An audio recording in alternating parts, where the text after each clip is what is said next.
Morning friends. आज मैं पूरा आप सबके बीच में doctor Vijay Singh, assistant professor सहकारी पीजी कॉलेज मेरावा।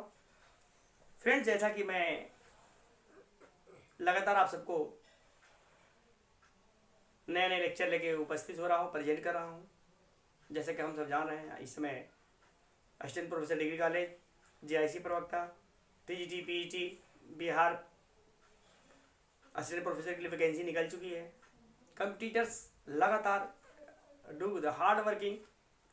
सो मैं इसी के संदर्भ में लगातार आप सबको वीडियो लेके आ रहा हूँ, नए नए लेक्चर लेके आ रहा हूँ। ये कंटिन्यू चलता रहेगा जब तक एग्जाम नहीं हो जाएगी। सो फ्रेंड्स, आप सबके लिए आज मैं नया जो लेक्चर लेके आया हूँ वो टॉपिक होगा गुणा का अर्थ, मीनिंग ऑफ मल्टीप्लायर। फ्रेंड्स, हम सब जानते हैं कि गुणक होता क्या है। गुणक को जानने के पहले ये जान लें कि गुणक का सिद्धांत का प्रतिपादन किसने किया। तो पहले ये जाने कि गुणक के सिद्धांत का प्रतिपादन प्रोफेसर ए कॉहन ने किया था, लेकिन इसका विस्तृत और वैज्ञानिक तरह से प्रस्तुत करने का श्रेय प्रोफेसर किन्स महोदय को जाता है। किन्स महोदय का कहना है कि किन्स साहब का कहना है कि जब निवेश को बढ़ाया जाता है तो उसे आय और रोजगार की मात्रा में कई गुना वृद्धि होता है। जैसा कि हम सब जानते हैं, जब कोई इन्वेस्टमेंट करते हैं तो इन्वेस्टमेंट करने से, विनियोग करने से रोजगार के अवसर में वृद्धि होती है। इस बात को स्पष्ट करने का श्रेय प्रोफेसर किन्स को जाता है और इन्होंने इस प्रकार से व्यक्त किया कि यदि कोई इन्वेस्टर विनियोगकर्ता सपोज करिए कि अगर 100 करोड़ का निवेश करता है, तब यदि राष्ट्रीय आय में 100 करोड़ का वृद्धि की जाती है, कुल इन्वेस्टमेंट मतलब राष्ट्रीय आय में अगर 100 करोड़ की विनियोग की जाती है और 100 करोड़ का विनियोग करने से यदि निवेश में वृद्धि करने से यदि वह राष्ट्रीय में वृद्धि होती है और यह यदि राष्ट्रीय आय में 100 करोड़ वृद्धि करने से अगर 300 करोड़ की वृद्धि होती है, तब ऐसी स्थिति में हम कहते हैं कि गुणक 3 गुणा हुआ। दूसरे अर्थ में यह समझे कि यदि 100 करोड़ रुपए की निवेश किया जाता है और 100 करोड़ रुपए की निवेश करने से यदि राष्ट्रीय आय में यह कुल वृद्धि कई गुणा वृद्धि यानी 400 करोड़ की हो जाती है, तब ऐसी स्थिति में हम कहते हैं कि गुणक की 4 गुणा वृद्धि हुई, यह गुणक 4 गुणा हुआ। That is same. इसी तरह से मैंने जो कहा उस तरह के एक एग्जांपल है कि यदि 100 करोड़ रुपए का निवेश किया जाए तो राष्ट्रीय आय में 100 करोड़ से कई गुना अधिक वृद्धि हो जाती है। और यूं कहें कि यदि 100 करोड़ रुपए की निवेश करने से राष्ट्रीय आय में वृद्धि होती है तो गुणक 3 गुना हुआ। यदि 400 करोड़ हो जाती है तो गुणक 4 गुना हुआ या 4 हुआ। सो फ्रेंड्स, ये कहा गया है कि इस प्रकार की गुणक की मात्रा में कितनी वृद्धि होगी, इसे बता पाना, समझा पाना कठिन होता है। ये कठिन होगा तो इस प्रकार ये हो तो लोगों की उपभोग प्रवृत्ति पर गुणक निर्भर करती है। Multiply the depending upon the propensity to consume. उपभोग लोगों को उपभोग प्रवृत्ति पर निर्भर करती है। इस प्रकार यह कहा जा सकता है कि उपभोग प्रकृति जितनी अधिक होगी, गुणक की मात्रा भी उतनी अधिक होगी। अतः कहा जा सकता है कि गुणक आय में तथा निवेश की वृद्धि का अनुपात होता है।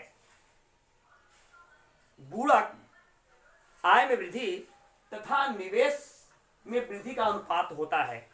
सो फ्रेंड्स, यदि निवेश की वृद्धि को यदि हम डेल्टा आई से डिनोट करें, डेल्टा आई से डिनोट करें या किया जाए और राष्ट्रीय आय को डेल्टा वाई से व्यक्त किया जाए, स्पष्ट किया जाए, के द्वारा किया जाए, तब ऐसी स्थिति में गुणक delta Y upon delta I के बराबर होगा। अतः यह कहा जा सकता है कि मल्टीप्लाई इक्वल टू गुणक equal to delta y upon delta i होता है। और इस प्रकार आप कह सकते हैं कि डेल्टा जो है, डेल्टा ग्रोथ को, वृद्धि को स्पर्श करता है। Delta is the symbol of increasing. Delta जो सिंबल है वो वृद्धि को शो करता है। सो फ्रेंड, इस प्रकार यह कहा जा सकता है कि निवेश के में बढ़ने पर आय में वृद्धि होती है। अब प्रश्न सवाल यह उठता है कि निवेश में वृद्धि होने से आय में वृद्धि क्यों होती है? प्रश्न यह उठता है। तो इसे हम निम्न प्रकार से स्पष्ट किया जा सकता, समझाया जा सकता है। एक उदाहरण के द्वारा सपोर्ट कर लीजिए कि जब यदि 100 करोड़ रुपए का निवेश किया जाए, तब इसका अर्थ होगा कि यदि 100 करोड़ रुपए का निवेश करने से श्रमिकों का वेतन, रॉ मटेरियल, कच्चे माल का कीमत, यानी पूर्ति करने वाले व्यक्तियों की कीमत, निवेशकर्ता को योगदान के लिए तनख्वाह, अन्य व्यक्तियों के मजदूरी, कच्चे माल के एवज में दिए जाने पूर्ति के माल करने वाले को पूर्ति की कीमतें आदि यदि 100 करोड़ रुपया में किया जाए, तो दोस्तों मित्रों, इसलिए यदि अन्य व्यक्तियों की आय में यदि 100 करोड़ रुपया की वृद्धि हो जाता है, परंतु यह बात यहीं समाप्त नहीं होती है, इस पर विराम नहीं लगाया जा सकती है कि 100 करोड़ रुपए की वृद्धि होगा और वही वो ब्रेक लगा देंगे। अब बात इस बात की आती है कि यदि 100 करोड़ रुपए की अर्जित जो आय है उसको उपभोक्ता अपने उपभोग पर व्यय करेंगे। यदि सीमांत उपभोग प्रवृत्ति, यदि एमबीसी 3/4 है, सपोज के लिए अगर 3/4 है, तो 100 करोड़ रुपए का 3/4 यानी 25 करोड़ रुपया हुआ बचत। तो 100 करोड़ रुपए की इन्वेस्टमेंट में अगर 25 करोड़ रुपए की बचत हुई, तो इतने से यह काम रुकने वाला नहीं है, गाड़ी और आगे बढ़ेगी। हर व्यक्ति चाहता है कि हम ज्यादा इन्वेस्ट करके ज्यादा व्यय करें और ज्यादा पाए इंक्रीजिंग करते रहें। अब ऐसी स्थिति में जो शेष 25 करोड़ रुपया, 75 करोड़ रुपया बचता है, 25 करोड़ को सेविंग करने के बाद जो 75 करोड़ रुपया बचा, पुनः यदि 75 करोड़ रुपए की इन्वेस्ट होता है, तो 75 करोड़ रुपए की जो विनियोग होगा, वो 75 करोड़ रुपए के लोगों को श्रम, उपभोक्ता की आय में वृद्धि करेगी, लोगों को रोजगार में वृद्धि करेगी, वेतन में वृद्धि करेगी, और पुनः 75 करोड़ रुपए का इन्वेस्टमेंट आय में वृद्धि होने से लोगों की पुनः रिसाइकलिंग होगी, और पुनः 75 करोड़ रुपए का जो इनकम आया, पुनः व्यक्तियों का 75 करोड़ की जो आय बढ़ी, अगर 75 करोड़ को लगा रहे थे, 75 करोड़ की वृद्धि हुई, तो 75 करोड़ का जो वृद्धि हुआ व्यक्तियों का, समाज का, सोसाइटी का, उस 75 करोड़ का 25, ये कहिए 25 अगर कहिए, या 3/4 कहिए, तो उसका करीब 75 करोड़ का ये 56.56 करोड़ के आसपास जो इनकम हुआ, और वो उपभोग पर जाएगी। वो क्या होगी, वो वृद्धि जो करते हो वो उपभोग पर जाएगी, और यह प्रक्रिया लगातार व्यय में होते रहेंगे, वृद्धि होते रहेंगे, इस तरह के राष्ट्रीय आय में वृद्धि होती रहेगी, प्रक्रिया चलती रहती है। इस प्रकार यह क्रम जारी रहता है, कंटिन्यू चलता रहता है, रुकता नहीं है। न उपभोग रुकेगी, न प्रोडक्शन रुकेगा, न मांग रुकेगी, न पूर्ति रुकी। दिस इज द सर्किल, और ये चलती रहेगी, और कुछ व्यक्तियों की आय में वृद्धि वे आगे व्यय करते रहेंगे, और व्यय करके वो दूसरे व्यक्तियों की आय में वृद्धि करेंगे। सो फ्रेंड, यही कारण है कि निवेश में वृद्धि होने से कुल आय में कई गुना वृद्धि हो जाती है। इस प्रकार यह गुणक की मात्रा में वृद्धि कर देती है। अब सवाल आता है, डेरिवेशन ऑफ इनकम मल्टीप्लायर, आय गुणक का व्युत्पादन। आय गुणक का उत्पादन को इस प्रकार व्यक्त किया जाता है। सपोर्ट कर लीजिए, गुणक को बीजगणितीय रूप में इस प्रकार उत्पादित किया जा सकता है। अब सपोज कर लीजिए कि सपोज कर लें आप कि यदि आय के साम यानी स्तर, the level equity of income के स्तर पर इसे इक्वेशन के रूप में हम कैसे रिप्रेजेंट करेंगे, तो दोस्तों मित्रों इसे आप इस प्रकार व्यक्त कर सकते हैं। गुणक को बीजगणितीय रूप में इस प्रकार उत्पादित किया जा सकता है। यदि आय के साम स्तर, the balance of income, the level of balance of income को समीकरण के रूप में इस प्रकार व्यक्त किया जा सकता है। y equal to C plus I, y equal to C plus I, this is the equation first, ये प्रथम इक्वेशन हुआ। एंड फ्रेंड्स या यू कहें कि यदि चूंकि गुणक के विश्लेषण से हमारा संबंध निवेश में परिवर्तन के द्वारा प्रेरित आय को, इंड्यूस इनकम को परिवर्तन से होता है, अतः उपभोक्ता जो कंज्यूमर से जो वेरिएबल चर्स हैं उसको सम्मिलित करते हुए इसे निम्न प्रकार के समीकरण के द्वारा यह व्यक्त किया जा सकता है, जो वृद्धि को शो करता है। यानी कि डेल्टा वाई, जो वृद्धि हुआ डेल्टा वाई, अगर वाई में वृद्धि होगी तो सी में वृद्धि होगी, delta Y equal to delta C plus delta I equation 2 हो गया ये। सो फ्रेंड, और यह भी कहा जा रहा है कि यदि आय का निर्धारण केन्स के द्वारा या केन्स के सरल मॉडल के द्वारा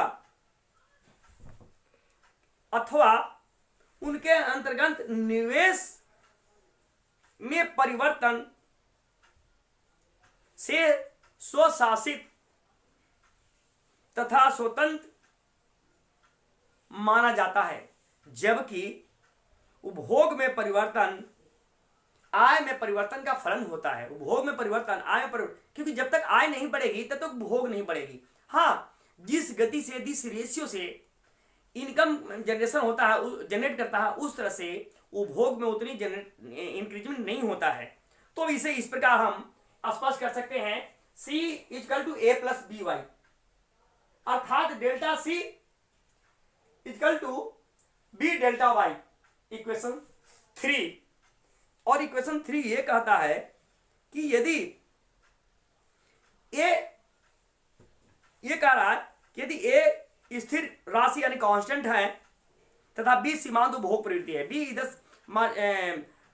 प्रोपेंसिटी टू कंज्यूम है, जिसे हम भी स्थिर मान लेते हैं, अतः उपभोग में तभी परिवर्तन हो सकता है जबकि आय में परिवर्तन होता है, अर्थात इसको मैंने delta C equal to delta B equal to delta Y, यानी कि दोनों का रिलेशन है। उपभोग तभी बढ़ेगा जब डेल्टा आई बढ़ेगा। आइए इसको आप ऐसे कर सकते हैं, delta C is the function of Y, C is the function of Y कर सकते हैं। इसी को आप ऐसे समझ सकते हैं, C is the function of Y कर सकते हैं कि सी का वाई से फलनात्मक संबंध है।